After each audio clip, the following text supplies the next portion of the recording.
Welcome to TC Daily, the technology show brought to you by TechCentral.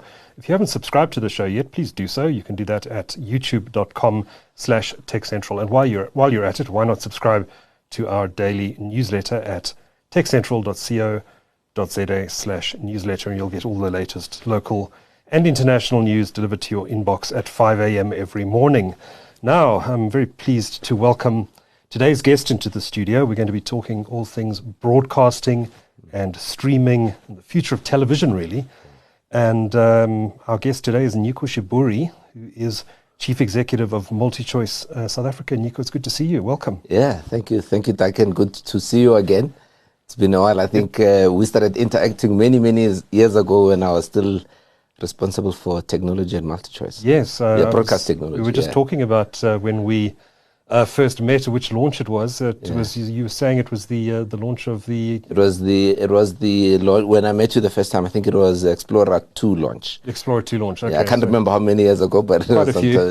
Quite some few years ago. Yeah. But you've been with MultiChoice Group now for about 16 years. Yes. You started on the mobile broadcasting project, DVB-H, which is that standard even around anymore? I actually don't know if it's still around, but what I do remember, we were the second country to actually launch after Italy. Back then, I mean, we started trialing at the time. It was called DStv Mobile TV. It was back in 2006, and that's actually when I came across MultiChoice at the time, which was starting out as a contractor for mobile TV, building out networks. Yeah, and I did that for about 4 years before I joined the group permanently. It was an interesting time, actually. I remember those devices. There was a Nokia, I think you said. There was a Nokia, and then we had a Sagem phone, and then you're taking me back now. And then later on, we did those iDrifters and walkers and so forth. Yeah, it was a very interesting time. I think at the time in the world, we're still not clear how exactly this technology will evolve and how mobile TV, will get consumption. If you think about it now, we all forget how hard how difficult things were in the past, around how do you broadcast, there was nothing like zero rating of data and so forth back then. Data was very very expensive, and this DVB-H technology was meant to answer that question, but it was very difficult technically to do both, because you still needed to broadcast through using your normal television frequencies, UHF and so forth, hence you needed those aerials. On the devices, But it was a nice evolution over time. There were a few handset manufacturers at the time who came up with DVB-H, but it never really took off on a it never really took off. I think even just the form factor made it a bit difficult, and even for customers overall, right? That you have this device, you have to have an aerial that you pull out and so forth. Yeah, I think that's what made it a little bit quite difficult. And then the internet, mobile internet, of course. Yeah, and then mobile internet, of course. To get then there was a huge improvement around the compression technology, which then made it easier to send data through internet rather. Yeah, and I think that's what changed over time. So tell me a bit about your career. You had some career before joining MultiChoice. Yeah. Are you an engineer by training? Yes, I am. Okay. I actually studied electrical engineering. Okay. Electronics, on the electronic side, not this high power stuff. Right. Yeah, I was too scared. So I didn't want to get electrocuted. So for me, after 5 volts, that's the space I played. Very not 220. Wise. Yeah, not that side. Yeah, so that's what I did. I did digital tech many years ago, and actually my first job was fibre splicing. So I used to do fibre splicing many years back before it became fashionable. Right. We used to do fiber underground and so forth, and then over years, then I moved from that to project management, and that's actually when I joined MultiChoice, was a project manager for DVB-H network rollout. Yeah, that's what I was doing with MultiChoice as a contractor at the time. Right. Then I joined 2010. Yeah.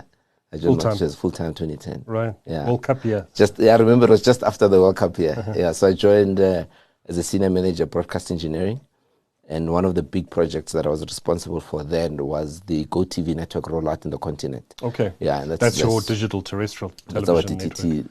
Network rollout. Yeah, and that was a really fascinating project. Multiple countries, just learning how to do stuff at scale. That was a major project. Then from there I moved to decoders. So I looked after consumer devices, and I think that's when I met you the first time, when we did the Explorer 2. Yeah, the Explorer 2, that was my big thing. Then I ran the broadcast technology division for quite some time. And then about 2018, I moved to Southern region in the MultiChoice Africa business. So I looked after 9 countries for MultiChoice Africa. So I did that for about 3 years, and then I got this job. Right. Yeah, in the middle of COVID. In the middle of COVID, okay. So how long, about 2 years now? Yeah, I started 2 years. Actually, December now will be, 1st of December will be 2 years. Yeah. 2 years. Yeah. Okay. So first year coming back, no one at the office. Yeah. I was, it was interesting time.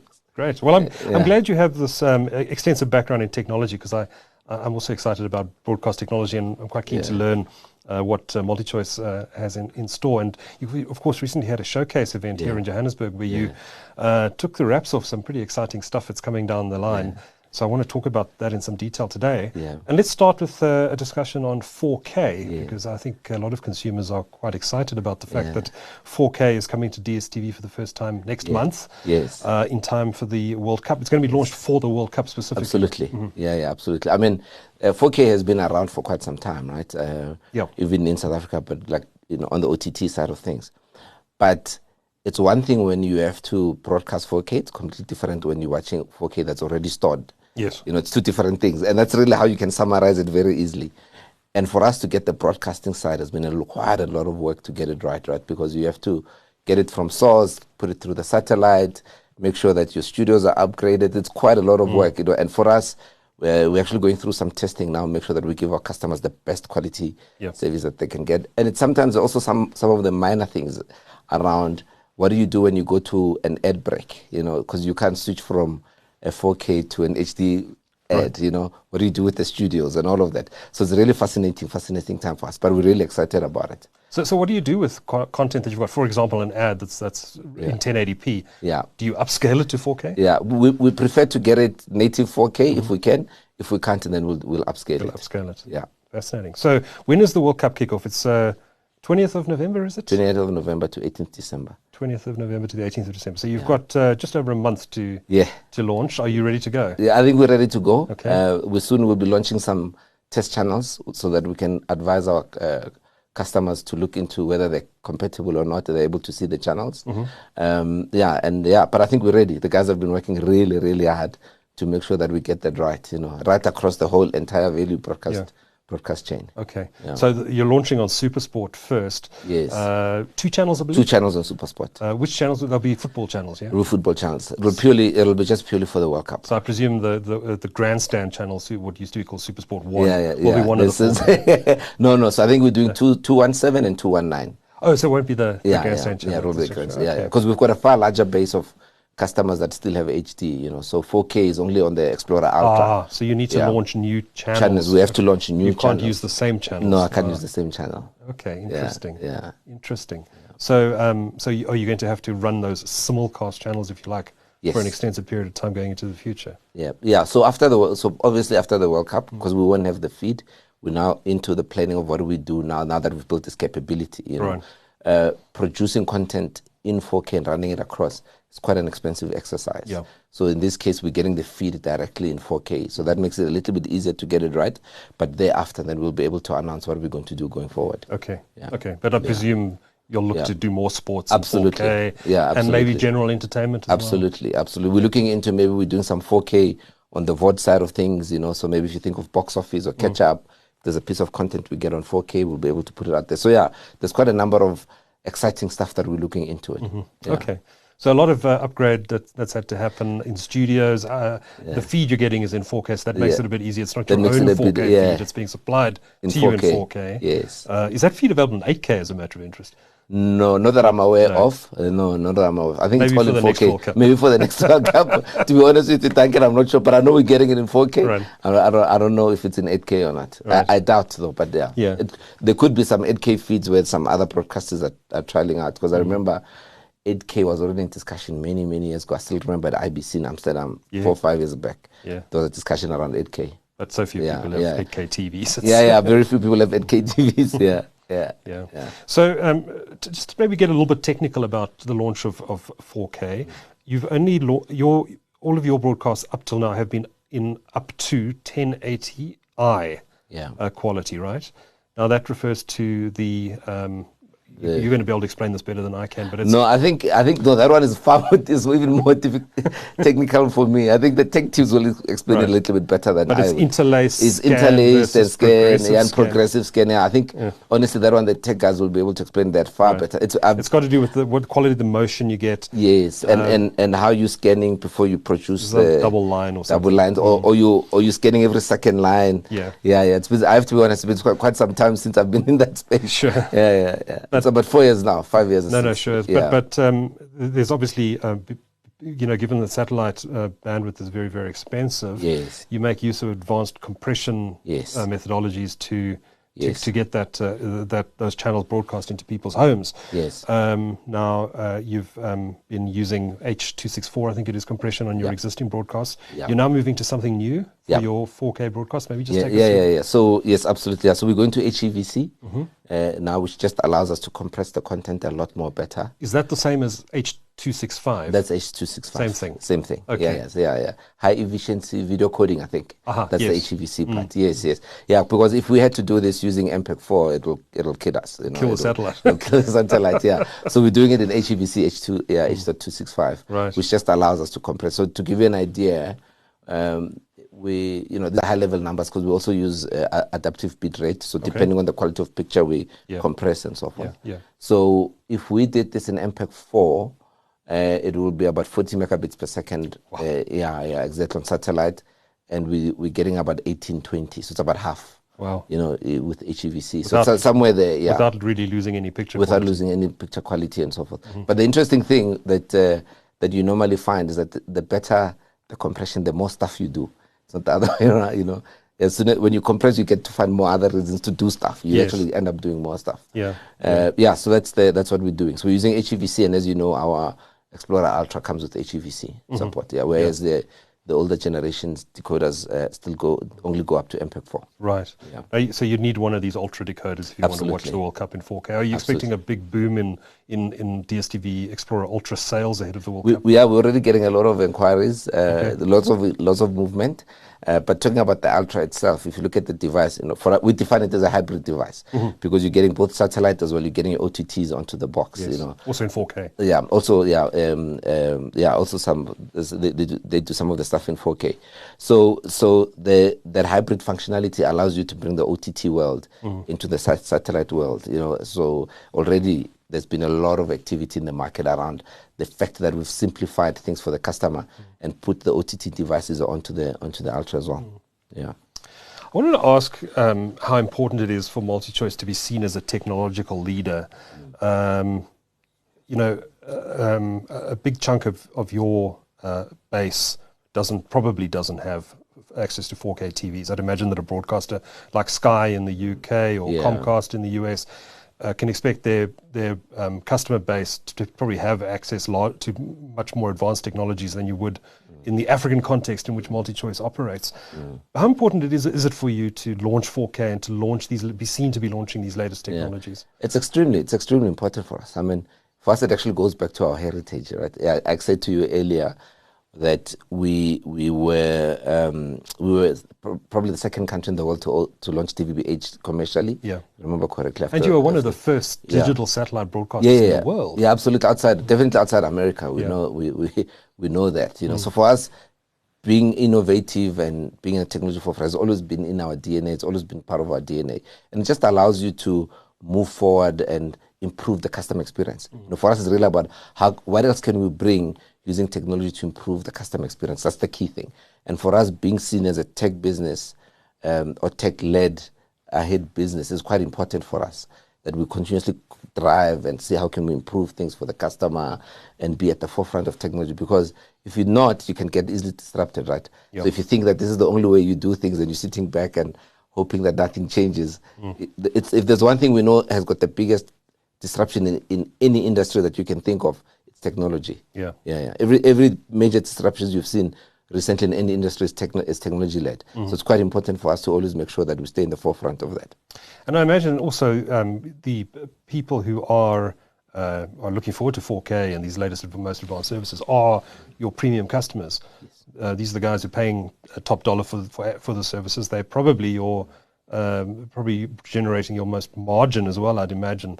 So keeping them sweet and keeping them happy is important. Yeah, but it's also, so from a customer perspective, absolutely, you know, we have to do that. We keep the boundaries, but it's also for us internally to keep our teams motivated and also, you know, attract talent, you know. No one wants to work for a company.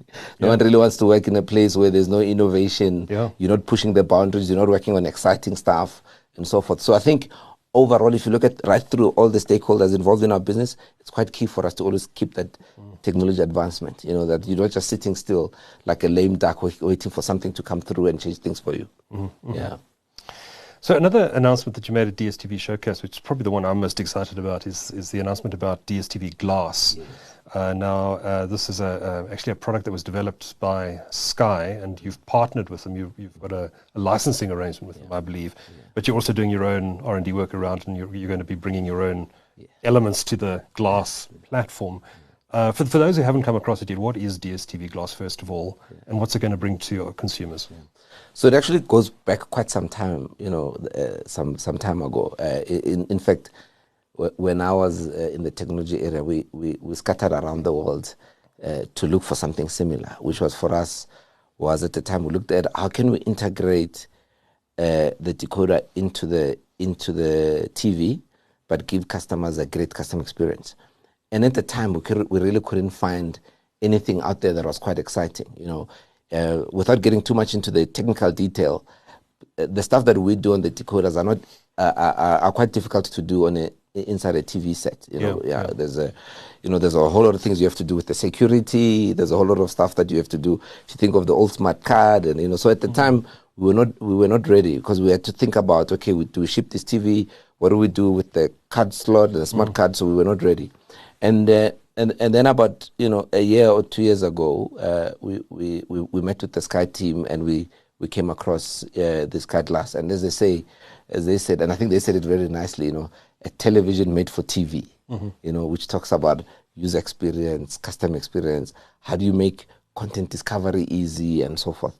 And hence we got into the syndication agreement with them, that we can build something around the Sky. And you can see, if you look at the technical features and how the Sky Glass has been built, we think we now have found something that we can really make it work for our market. You know, and when you think about it, it's built as a internet first connection, satellite second, which signals also our big intention that we are really moving forward and adopting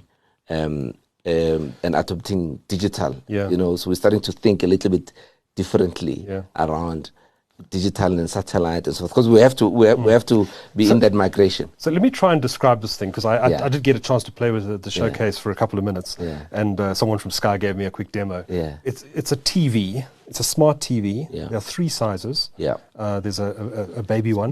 It's like 32 inches or something. Then there's a 55 inch and a 65 inch. And there's a Groot Meneer, the 65 inch. I've got an 85 inch TV. I don't know what you want to call it. I don't know what's the correct African word. Anyway, very beautiful design. It's actually, I think it's borrowed a lot of design elements from Apple. It looks like an iMac. Very square, comes in different colors. It's got an integrated sound bar. And it sounds good. It looks good. The UI is probably the most interesting aspect of it, of course. You say it's streaming first. Does it actually have an integrated satellite decoder inside? Can you connect it to a satellite? So we're busy right now finalizing the actual specification of what we're going to be, but it's designed that, you know, when you move into your home, and if you look at your lot, especially these new developments now, right? Everybody has access to fibre and internet and so forth. So the idea of it is you get home, put it on your fancy wall, switch on, connect it to your Wi-Fi, and then everything is sorted out. Okay. So right now we're busy finalizing on what other spec would have to go in there. So you haven't decided yet whether it'll be satellite? Whether it'll have a satellite tuner or not. Wow. That shows radical change. It's a big change. MultiChoice, it's a big change. It's a huge Might change. Not have a satellite receiver. Amazing. You're getting the streaming religion, are you? We have to really adopt. I mean, if you look at what's happening now in the television space, in the past you always had that people's first entry to pay television was through satellite. Now, as time has progressed, and of course, COVID accelerated it, a lot of first pay television entrants, people coming to pay television, is through OTT, right? So they go OTT first, and then they come to satellite, right? And you might find people that don't do that, that they don't like. So you want to make sure that you're also playing in that game, and hence there's this big transformation on our side to make sure that we embrace and you know, digital or OTT transmission. Yeah. Fascinating. Yeah, and it's just much simpler. It simplifies a lot of things. You know, as I said, you get in home. I mean, we've simplified our sign-up journey now on our streaming. Hopefully, you tried. You see, it's very few clicks to sign up, and you get that instantly. You know, you don't have to wait for somebody to come to your house, put a thing. You know, if you've got internet, you sign up immediately. And it works during a thunderstorm as well. And it works through. That's a good. I didn't see that one coming. So the user interface, and I must preface this and say I didn't get a lot of time to play with it, but and I'm guessing the interface I was looking at was really the Sky Glass interface rather than what DStv is going to be doing with that interface. But it was really interesting and made discovery of content very easy, and I guess that's the intention with this. Absolutely. So in the demonstration I got, you would search for a program or a movie, or it would recommend stuff to you. And it would show me content on there that's not necessarily from Sky, and I presume won't necessarily be from DStv. So I want to watch an action movie, and it might pop up stuff from Disney and Netflix, or something from Catch Up to watch, etc., etc. So it's an interesting approach because you really are embedding what are competitive streaming services into your own platform. You're giving them almost first-class citizenship within your own ecosystem, and some people would say, "Are you crazy?" It does sound like right? No, but you know, Duncan, I think if you think back of how the MultiChoice business has been built, right? It's always been built around creating a platform where people can find the best content. So if you think of Mnet back in the days, it started out as a single channel where we were creating our own pieces of content. And then you create, and third-party content, you created a channel. Then you move to DStv, right, where it was third-party content and your own content to create the multiple channels. And now with all with most of the studios going directly to the customer, you know, you also then you're moving into the next generation, super aggregation, which is now you create a destination where people can find the content regardless of where it's coming from. So if you just think about that, it's a continuous evolution of what we've always been doing, that we're creating a destination where you can find the best content that you're looking for. That's actually what we really are about. You know, it's creating a destination where people can find the content.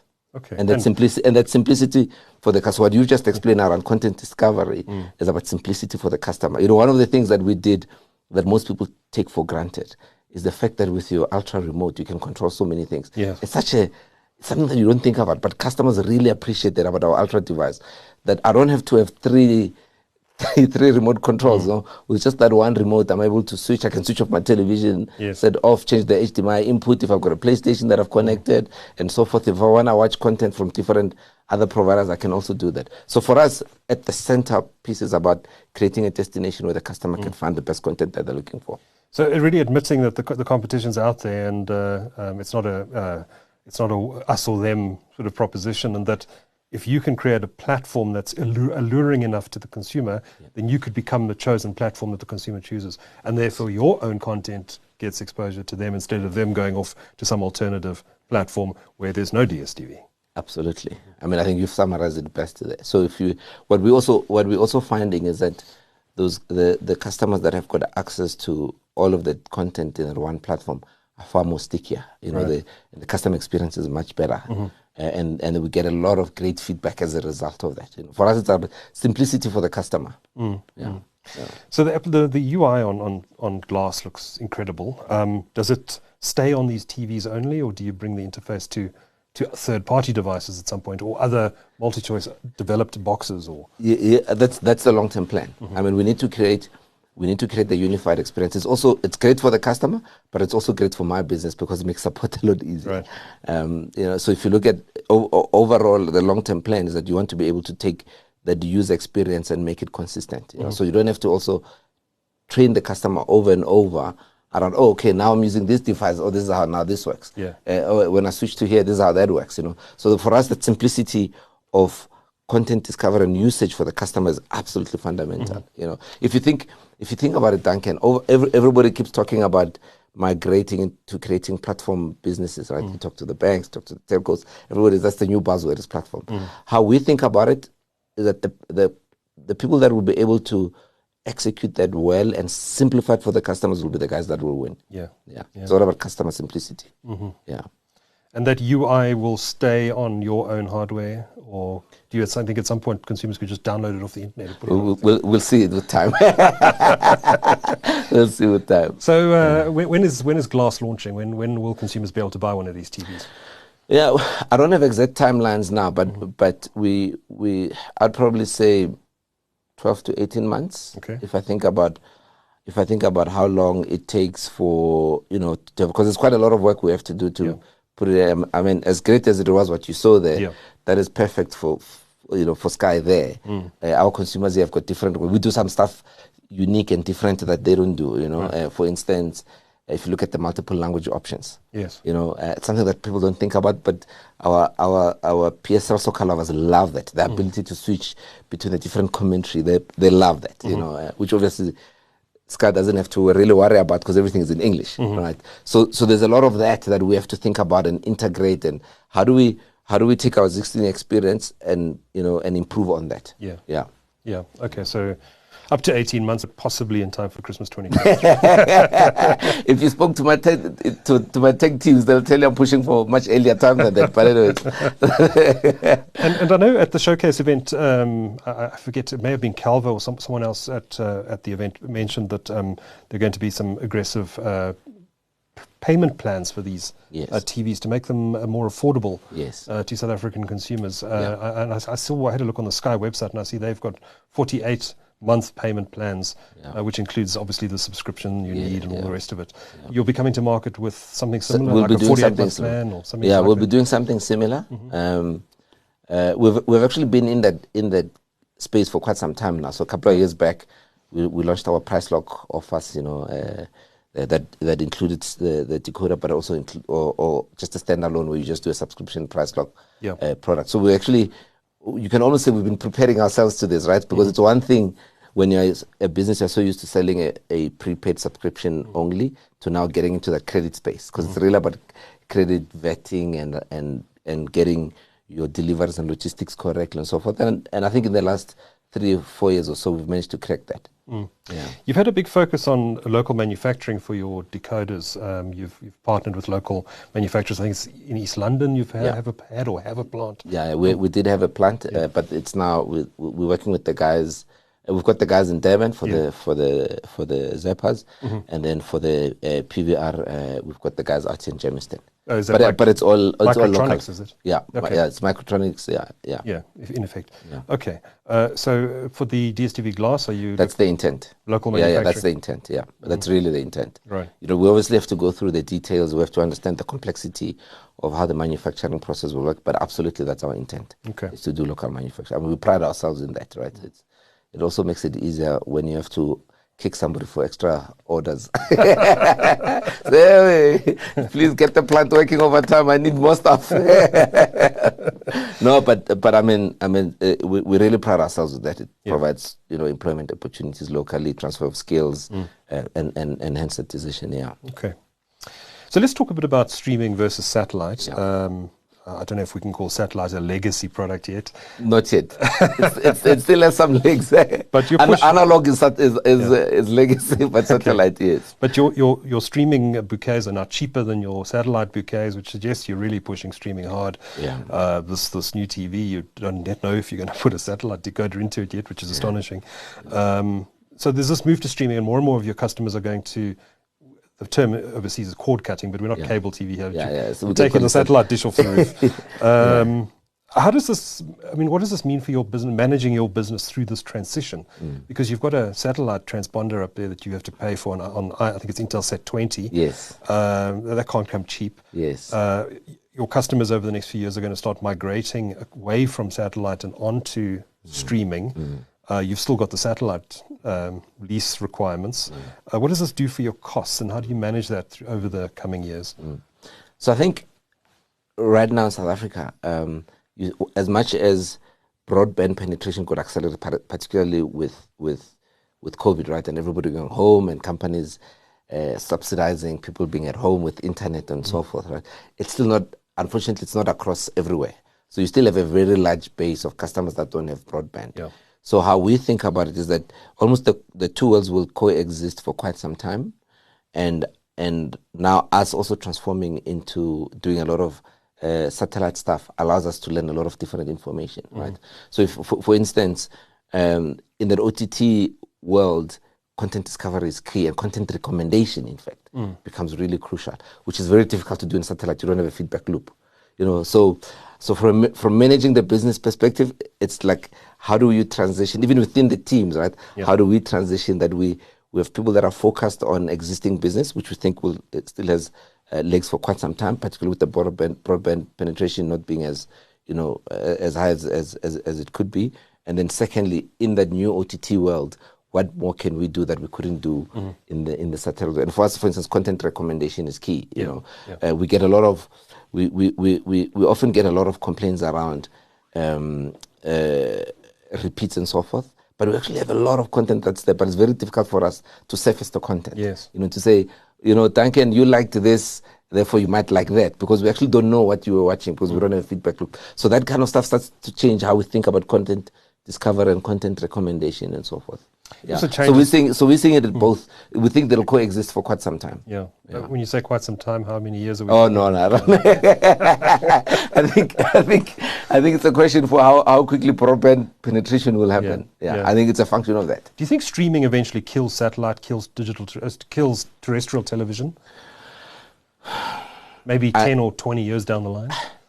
It's a very good question, Duncan. I think if you look at other parts of the world where there is broadband everywhere and fairly cheap, you still have satellite there, right? Yeah, you think of your Sky and the dishes in the US, and they still have satellite there. So without getting too technical, and I know my techno guys will have a debate with me, but I'm still old school, that I'm still stuck on that internet was designed for unicast, you know, not multicast. And satellite was done for, you know, if you just wanna broadcast something at scale, satellite still remains the most efficient way of doing that. Yeah. So I'm still stuck there. I know there's a lot of discussions around what the impact of 5G will do and so forth. But I think overall, if you think about it, when it comes to large broadcasting for large audience, satellite still remains the most efficient way of doing it. At the back end, what is cheaper, satellite or delivering over broadband? It depends on the volume, you know. Right. So you mentioned earlier your satellite's more fixed cost, right? Whereas your streaming has got a bit of variability cost in there because of the CDN cost that you pay, and that's a function of how many people you have. Whereas on satellite doesn't matter, you know, whether I'm broadcasting to you alone or 100 people, the cost is the same. But does it scale like cloud services scale? You know. Yeah. And so it's a function of both how many people you're broadcasting to and for how long. You know, so it's that. Whereas in satellite is a fixed cost. Okay, but if everyone went to broadband and ditch satellite, would it be cheaper for you or more expensive? It's hard to tell because it's a function of how long. You mean you did if we did a like for like.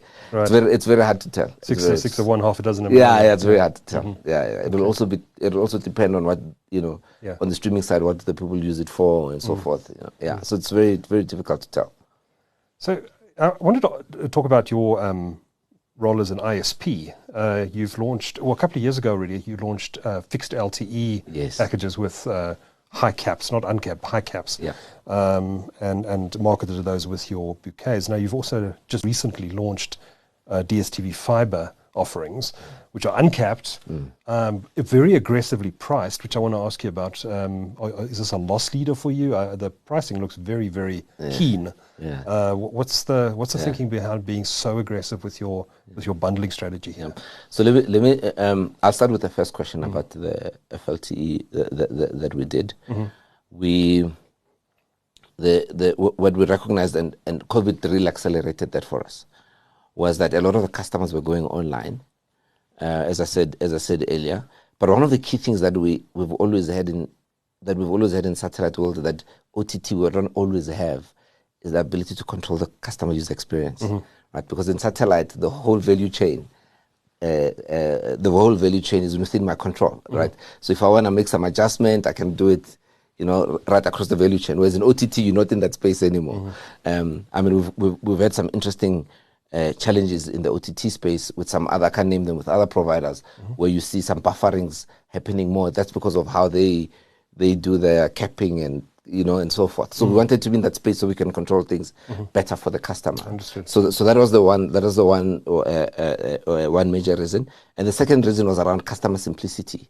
That we create this platform business where customers can come in and we can offer them a lot of services, and they get to benefit of that. So our key mantra around bundling is bundle and save, which then answers your third question, which is around our launch offer. On the fibre products, that's our launch offer. We want to get in the market, fully understand what we're doing, fully understand, and of course be disruptive. It has happened to us as well, where people have come into our space and be very disruptive. But yeah, that's the intent, Duncan. It's that offer is a launch offer special that we've come in, just to disrupt and be in the market. There's a little bit of confusion in my mind exactly how DStv Internet works. So if I sign up for DStv Fibre at home, are you working with another internet service provider to bring those solutions to market? Or have you partnered directly with the fibre network operators themselves, like Vumatel and OpenServe, and then you're providing your own internet services as an ISP on top of those fibre networks? Which is it? Yeah, that's correct. Your second option, that's correct. So if you look at our launch offer and the pricing and the speeds there, it's very clear that it's with OpenServe. OpenServe, yes. So we've done with OpenServe. We don't so if you want this now, you have to have OpenServe infrastructure in your neighborhood, is that correct? Yeah, okay. For now. But we're definitely onboarding others as we move along. Okay. So the idea is that you go to our website, you say, I'm looking for fiber, and then we'll be able to, you're looking for internet, in fact. And then we'll be able to tell you this is what's available from us. So as we onboard more and more FNOs onto the network, then it becomes a lot better. Yeah, so that's the intent. Okay. So we become we call it a VISP, virtual ISP. Virtual ISP, okay, okay. But you're not working with another ISP? No, we're not working with another ISP, Okay. Nyiko, it's been a fascinating discussion. Before I let you go, I just want to throw a question out there, because I'm actually really fascinated to know the answer to this. If you had to pick a single competitor, we don't have to name a specific company, but in the free-to-air, you speak about OTTs, which is Netflix and Amazon Prime Video and Disney and all of those. Who would you say is MultiChoice's biggest competitor today? Is it the traditional free-to-air broadcaster like the SABC and other free-to-air broadcasters in the other markets in Africa you operate in, or is it these streaming services which are coming down the line? No, undoubtedly the OTTs. Okay. And not only obviously from a consumer side, but obviously, I mean, you might have heard this quite a number of times from us, right? Perhaps the biggest challenge we have is the fact that there is no regulatory parity. That hinders our ability to compete effectively. So there's a lot of stuff I have to do that they don't have to do, and for us, if we can have that regulatory parity, it then sets the ground the same. It's like going into a boxing ring with one eye patched, and you're fighting some big guys coming in into the country. That's what it feels like to us. That regulatory parity is quite important. What advantages does a Netflix have over you in the regulatory space? It's quite a lot. So there's no local content requirements around how much local content they have to do. That's one major one that I can that is that an impediment though, because you want to do local content anyway? So but I think we need to. I think when you have that kind of stuff, it changes what certain things you can do and how you do it. Right. There's a whole issue around your PE requirement, which doesn't always apply. There's issues around which fees are payable where, that we have to do.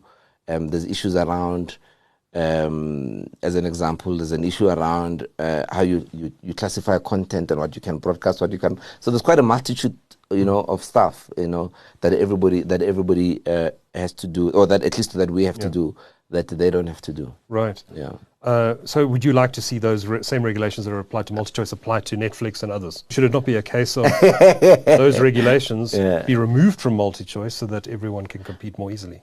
I think some of them are quite important. If you think of we don't have to talk about the history of the country, but there's certain things that you would have to do to make sure that you grow the local economy. There's local employment. We think that so it's probably in between, where there's some stuff we could say, okay, we don't really need, but there's some stuff that we need. Yeah, but ultimately for us, the key thing is that there's regulatory parity. Right. Yeah. Either way. Right. Either way.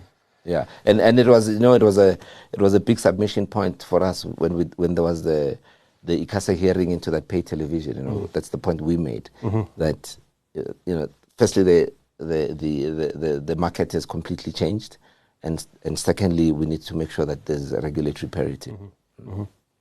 A question I'd be remiss not to ask before I let you go, because everyone always asks me this question, and I'm sure you've got a stock standard answer to it by now. Are you ever going to allow customers to pick their own channels instead of... and I know you ask this question all the time, and I'm sure you have a standard answer to it, but let's hear it anyway. No, I said, somebody asked me the same question. I said, it's like going to the Vision Active, to the gym, and say, can I just pay for treadmill and swimming? I don't want to pay for all the other equipment you have.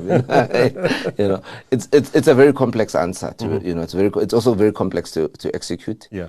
And if we really had to price channels in that way, it actually become more expensive for the customer. Right. If you think of the value of sport and the sport channels and how much we pay to acquire the sport, and we created an ability for the customer to cherry pick, it'll become prohibitively expensive, and it's also very difficult for us to execute on. Yeah, and that's really the reason behind it. Yeah, it'll become prohibitively expensive.